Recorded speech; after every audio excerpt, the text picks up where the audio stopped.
Eu tô fazendo umas reflexões sobre o estado das coisas no Brasil. O estado das coisas no Brasil é muito preocupante, muito complicado. Mas definitivamente não há como dizer que o Brasil do Centro-Sul, o Brasil do antipetismo, o Brasil que em grande medida também vota na gente, tá são. Não dá pra dizer que esse Brasil tá tomando decisões boas e não dá pra dizer se que ele tem noção do que é prioridade ou não. A forma como o bolsonarismo encantou as pessoas e mudou as prioridades delas fazem com que as coisas estejam indo pra um caminho realmente muito ruim. E eu vejo formadores de opinião, eu vejo gente que falava A, depois fala B. Então o bolsonarismo vai acabando, o Bolsonaro vai indo pra cadeia, só que as pessoas estão presas nas mesmas categorias dele. O Bolsonaro vai preso, mas o bolsonarismo tá solto. E pra mim, eu sempre falei, o bolsonarismo é sobre um oportunismo desbragado, o bolsonarismo é sobre falta de prioridade sobre o que interessa o Brasil. O bolsonarismo é um truque, e eu sempre falei, é um truque pra pegar a voz da classe média. Mexe com os gatilhos de atenção da classe média, então a classe média não gosta do PT, a classe média não gosta de vagabundo, não gosta de bandido, e aí pega esses gatilhos, fica trabalhando esses gatilhos como um fim em si mesmo. O problema é que trabalhar gatilho não significa ser uma boa liderança. Então a gente tá,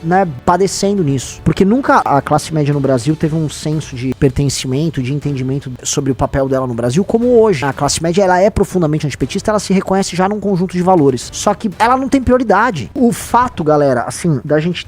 Puta que pariu, tá discutindo, vamos ser bem honesto, uma anistia pra todos os corruptos do Brasil, porque o Bolsonaro assim o quer, e não discutindo aumento das leis penais, sabendo que o Centrão, se apertado, votaria boa parte dessas coisas. Não tá discutindo, por exemplo, uma reforma profunda no alto funcionalismo, como aqui o Kim tá propondo. Mostra assim que a classe média não tem a menor ideia do que é prioridade pra ela. E mais do que isso, ontem eu tava comentando sobre aquele projeto de alteração no imposto de renda. As classes médias vão ficar ali discutindo banalidades. Outro dia estavam discutindo o lance do 6x1. Isso foi prioridade em algum momento, pautado pela Erika Hilton. Então, é como se fosse um exército, e o exército tivesse péssimos generais, e aí o exército começava a tomar decisões. Um exército tem que ter comando, e tudo tem que ter hierarquia. Não existe lance do tipo, vamos fazer uma gestão coletiva. Não existe gestão coletiva de nada. Tudo pressupõe hierarquia, até porque não é possível, você não consegue compartilhar o conhecimento e sua integridade. Não é possível que, por exemplo, uma pessoa comum tenha acesso a todas as informações sobre medicina, ou sobre direito, ou sobre economia. Então ela não é capaz de tomar decisões complexas o tempo todo. O conhecimento, ele obedece até uma pirâmide. Você tem as especialidades, mas o conhecimento, ele fica mais próximo do topo e ele vai se dispersando e dissipando conforme ele vai pra base. Então imaginar que as pessoas vão tomar decisões complexas o tempo todo é muito ruim. E mais, em geral, quanto mais próximo da base, mais imediatista você é, em geral, menos formação você tem. Então a tendência é que a base toma decisões de curto prazo, interessados apenas nas sociedades mais prementes. Então, se você não tiver bons líderes, mesmo pro antipetismo, mesmo pra classe média, a classe média vai ficar com falsas prioridades, perdendo tempo e girando em falso em besteira, sem saber pra onde ir, sem sequer saber o que quer. Ela tá apenas sendo manipulada. E o problema, e aí eu tenho que lembrar do Trotsky, que falava isso sobre a Revolução Russa, mas cabe pra gente aqui, porque é um diagnóstico que ele é universal. O fracasso da Revolução é o fracasso das lideranças. Ele achava que as lideranças da Revolução Russa fracassaram, portanto a Revolução Russa fracassou. Além de outras coisas, mas elas se tornaram burocracia, né? Elas se tornaram um sistema. Boa parte da crítica do Trotsky era, eles se tornaram parte da burocracia, eles pararam de andar com o processo revolucionário, e a administração da União Soviética virou um fim em si mesmo. E aí, virando um fim em si mesmo, o que mais interessa ao líder revolucionário é se estruturar como forma de poder dentro dessa máquina gigantesca que você está administrando. Então a liderança fracassou. A Revolução Brasileira fracassou. A Revolução Brasileira fracassou porque todo mundo quis virar burocracia, todo mundo quis basicamente ter uns carguinhos como fim em si mesmo. Porque o poder, o que é o poder? Ele é um meio de ação. O poder, ele é um instrumento, ele é um instrumental. Uma espada não é um instrumento. O que interessa é o que você faz com a espada, o propósito que você tem quando você tá com a espada na mão. O seu propósito, ele é impulsionado por um meio de ação. Um mandato é um meio de ação, um cargo é um meio de ação, um veículo jornalístico é um meio de ação. Todas essas coisas são meios de ação. Sendo elas meio de ação, instrumentos, eles não podem ser um fim. O meu objetivo não é ter uma espada. O meu objetivo é usar a espada para algo. Portanto, o meu objetivo não é, preciso ter uns mandatos e uns cargos, e sim, usá-los para alguma coisa. A liderança impõe saber o que fazer com os meios de ação, e não chegar nos meios de ação, porque aí eles não são mais meios de ação, eles são fins. E a direita brasileira entendeu que, na verdade, o meio de ação é a democracia, é a classe média. A classe média é um instrumento, e o fim dela é chegar no cargo. Ele não entendeu que é o contrário. O cargo é um meio de ação, e o fim dela é pegar esse eleitor, empoderá-lo e tornar o Brasil um país de pessoas economicamente ativas, livre do centrão, livre do crime organizado, sem privilégios. Esse deveria ser o fim. Mas as lideranças do processo, bolsonarismo, eles são pessoas mesquinhas. Eu tava vendo lá, o Eduardo Bolsonaro disse que ia liderar uma luta, ele ia fazer esse sacrifício ontem. Ele já mostrou mostrou que ele tava se sacrificando, tava ele, a esposa lá dançando. Pô, e ele fez questão de postar pra mostrar o sacrifício que ele tava fazendo. Essas são as pessoas que estão liderando o processo. O Flávio Bolsonaro tá liderando o processo. O Flávio Bolsonaro é um mamateiro. O Flávio Bolsonaro tá lá pela mamata. É a mamata pela mamata. Então como é que você vai imaginar que se a Revolução Russa não deu certo, imagine a Revolução Brasileira, que eles chamavam de Revolução Brasileira, né? A Revolução do professor Olavo de Carvalho com Jair Bolsonaro. Ia dar no quê? Ia dar no PL. Então assim, é tanto um fim, ficar no poder pra qualquer coisa é um fim, que tudo isso foi redundar no PL. E aí surge Valdemar da Costa Neto. O que é o Valdemar da Costa Neto? Valdemar da Costa Neto, ele representa um instrumento, que é o PL. Para o Valdemar, o PL é um fim. Ele tem que fazer o PL ter dinheiro e ter poder. Para quê? Não importa. O PL é um fim em si mesmo. Porque o que interessa pra ele, dado que o Estado pra essas pessoas, ele é um meio de reprodução do poder, é ele ficar reproduzindo poder. O fim dele é reproduzir poder lá dentro. E aí, cara, o bolsonarismo todo cai lá. Então, se o bolsonarismo atende os interesses do PL, que é apenas reproduzir poder e ganhar fundo partidário com isso, é porque o bolsonarismo se entende como esse veículo de reprodução de poder como fim em si mesmo. Agora eu pergunto pra galera de medicina que tá aqui nos assistindo, qual é o tipo de célula que se reproduz como fim em si mesmo? Ou seja, ele se reproduz desordenadamente como fim em si mesmo, sem adquirir forma. A única coisa que interessa a essa célula é essa reprodução. A que nome damos a essa célula? Uma célula cancerígena. O câncer é isso,